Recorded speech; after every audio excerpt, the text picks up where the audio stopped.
13 years. 13 years, y'all. I have been doing this thing. Not specifically this thing like on YouTube, but doing the entrepreneurship thing, doing the like working for myself thing. I quit corporate almost 13 years ago, and holy moly, I've learned a lot in those 13 years.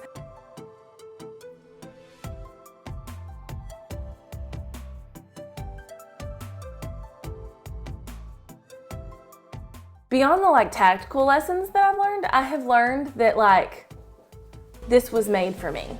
I was made for entrepreneurship. I was made to do this thing. I was made to come on here and like, create videos and teach y'all things and like do the things, and it's been an awesome ride. I could never go back to corporate. And I'm just so thankful for the ability to be able to like do this type of thing. Like, our parents didn't have as many options as we have. Like, growing up with the internet and being in the times we're in, we have so many more options than our parents did. And honestly, what started as me just wanting to be home with my baby 13 years ago, it turned into me spending 13 years and the rest of my life chasing my dreams, like literally chasing my dreams. And it's one of those things where it's weird because not everybody's doing it. It's very hard for me to talk to people and still in corporate or whatever about their jobs or whatever, because I can't identify it all because I am just out here trying to chase my dreams. So let's talk about what 13 years of chasing these dreams has taught me. Focus is the key to success. But this can be really freaking hard when you're multi-passionate and have ADHD. And I feel like so many of us sit in that bucket. Like, we're multi-passionate, we have ADHD, like whatever, but focus is the key to success. And I have told y'all this before. Gave y'all examples. I've told y'all where I have like failed in this area, but focus is the key to success. And the people who like hone in their focus and really go hard on the thing they're focusing on, they're going to win. If you will be the person who like, okay, I am going to focus on this thing and I'm going to go hard at this thing and I'm going to focus on this one thing or this set of things or whatever, you will win over the person who bounces around like crazy. And I'll be honest, I've had times where I bounce a lot or where I don't focus or whatever, and it sucks. And I can always tell it at the end of that time when I turn the focus back on, like, oh my God, I just wasted so much time, and it sucks. My hair is not bouncing and behaving today. I truly think that the ultimate goal is time freedom. Like, yes, monetary freedom, and yes, financial freedom, and all of that stuff, but I think time freedom is really what the end goal is for most people chasing their dreams. Or at least that's the goal for me, right? Like, I want time freedom more than anything else. Like, the thoughts of having to have someone else tell me where to be, what to do, when to show up, all the things, literally makes me want to break out in hives. Time freedom is like the ultimate flex and the ultimate thing that I think I've gotten from chasing my dreams over the years. And on that note, everyone's goal, everyone's end goal, everyone's version of success is different. Now, sometimes I think that people have the wrong ideas in their head. Like, I've talked to a lot of people who are like, no, that's not my goal, or that's not what I want to do because it's going to mean less time with my family, blah, blah, blah, blah, blah, blah, blah, right? When those things don't necessarily equal each other. But even all of that taken out of the equation, everybody's goal or everybody's version of success is not the same. Like, I want time freedom. I want financial freedom. I want to be able to pay my bills. I want to be able to invest in real estate and, you know, kind of pad our future selves for retirement. And I want to be able to like give my kids whatever they want or whatever they need or whatever, you know, and be able to like go on trips and buy things for myself. Like, I want all of those things. But my end goal, my version of success may be very different than the next person's, and may be very different from the person after that, and may be very different from yours. Like, some people's version of success is making millions and millions of dollars and all of these things. And some people's version of success is just being able to stay at home comfortably with their kids, and that is okay. And I think that our version of success changes throughout the years. Like, my first version of success was just being able to stay home with my kids.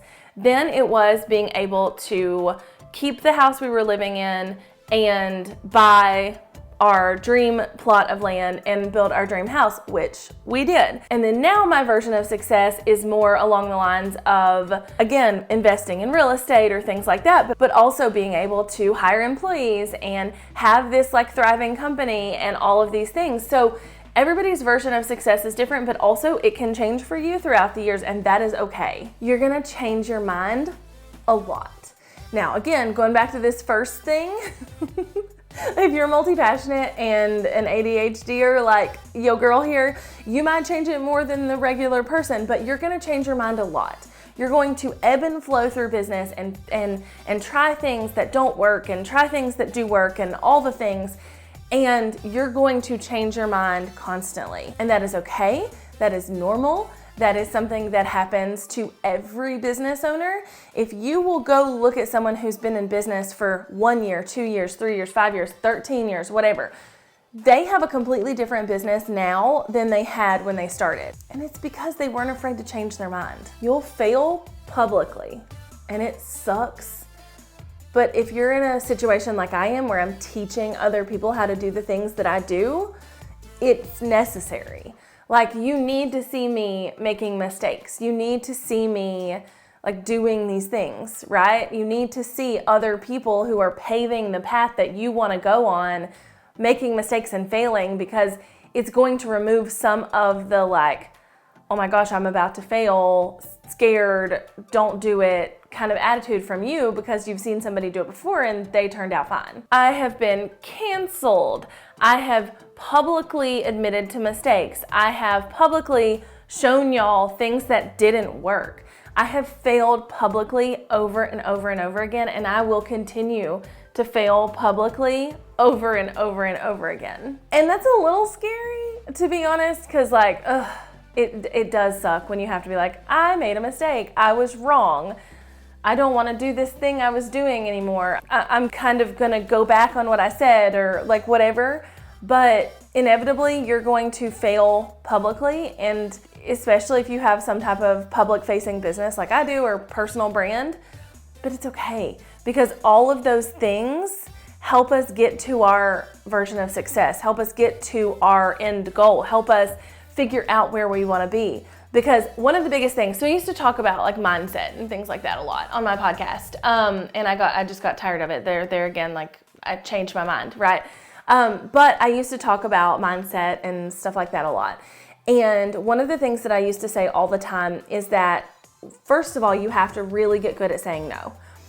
And people would be like, how do you know what to say no to and what to say yes to, or like where to set those boundaries? And my advice was always, do the thing, and it will come out, like the results that spit out will be boundaries and where you say no and what you learn not to do. So for instance, go work with the client. You may not know yet what parameters and boundaries you need to set around client work. Go work with the client. I promise you, after your first client, you will know where you want to set boundaries. After the second client, you will know more so where you want to set boundaries. You will know where you want to say no. As you do things, you will learn what you don't want to do. And failing publicly is basically that. It's trying things and hoping that they work, or thinking that they'll work, and then being like, you know, that wasn't what was right for me, and that is okay. And I was gonna turn my camera and give y'all a different angle, but I can't move my chair because my giant dog is laying in the floor. But last but not least, it is all worth it. It is all worth it. I see entrepreneurs quitting their business every day. Like, I see people that I met years ago who are no longer happy in their business and they quit and go get a corporate job. I see people who have been in business a year and they quit in some way and just like stop doing their business. And we have seen even like big business owners and influencers and stuff like that, like completely quit their business. Like, I think of Vanessa Lau, like she just stepped away from a pretty big business because to her, all the things she was going through wasn't worth it. But I can say for me, every bit of it has been worth it. And I think if you're afraid to change your mind, you're afraid to pivot, you're afraid to change what your version of success looks like, you're afraid to do things differently than this person over here, or you're afraid to fail publicly, that's when you're like, none of this is worth it because I'm not being authentic or true to myself. I'm not being true to what I want or true to what I need or true to what I quit my job for or whatever. It's when you're willing to fail publicly, change your trajectory, change your version of success, change your mind, like all of those things, when you're willing to do those things, then you continue, like business is hard, entrepreneurship is hard, but it is all worth it because the thing at the end result, the money freedom and the time freedom is worth what you're going through. But if you're not being true to yourself and you're not being true to what you want to do and what you're doing and all the things, then it's not worth it. But I can say without a shadow of a doubt, the last 13 years and hopefully the next like 150 will be worth it. Publicly falling on my face and failing and showing my failures and like talking about my failures and all the things is worth it, as hard as that is, because it leads me to, number one, a deeper connection with people who are following me, but number two, to my version of success, my better version of success, a version of success that I didn't know was there 5 minutes ago. 13 years ago, I started my business as a web designer and graphic designer because that was the skills I had that I could do from home with an infant baby and make money. And I made like negative no money, but that's a conversation for a different day. I've definitely talked about that before. But I started as a web and graphic designer, actually as a blog designer and graphic designer. And then I moved into web design, like full websites for people. And then I moved into, I dabbled in things. I definitely did photography here and there. I definitely did this or that here and there. I did personal training and stuff like that for a while. And then for the last 8 years, I've been kind of seated in this seat where I've been like the educator, the teacher, the mentor, the thing, and been in kind of like the teaching or, education role. Even though that has changed a lot through the last 8 years. When I first started, it was all tech. Like I was teaching business tech. So how to build your own website, how to do this thing, how to use ConvertKit, how to use this, how to use that. Like I was teaching all of this tech stuff. And then it transitioned into more of like how to use YouTube to grow your business because that's what I was doing. And then it has been kind of all over the place and, kind of keeping pieces of what I've done in the past since then. And it will look very different in 5 years than it looks now. And that is okay. That is okay. If you would have asked me 5 years ago if I would have a marketing agency, because I have a local marketing agency now, I would have told you were insane because I hated working with clients. But I figured out a way to work with clients, to hire team members, to do the things, to put in systems, like all the things that make that really fun and easy so that working with clients and having an agency doesn't feel hard and feels like something I really enjoy doing. And in 5 years, I may still be doing this and still have my agency, but I may also have this other thing over here. My husband and I have other business goals that we want to hit eventually together or things like that. I bought a plot of land, a commercial plot of land to put an office building and a studio and to rent out other parts to other people. And there's a lot of things that are gonna happen in the next 5 years, but I can tell you that I will learn lessons from all of those things, and I will always also try and bring those lessons to you so that you can learn lessons too. So that's what 13 years of chasing my dreams has taught me. It's been super fun, it's been super hard, it's been super rewarding, it's also been super like soul crushing at times. It's been all the emotions, but again, I think it's all been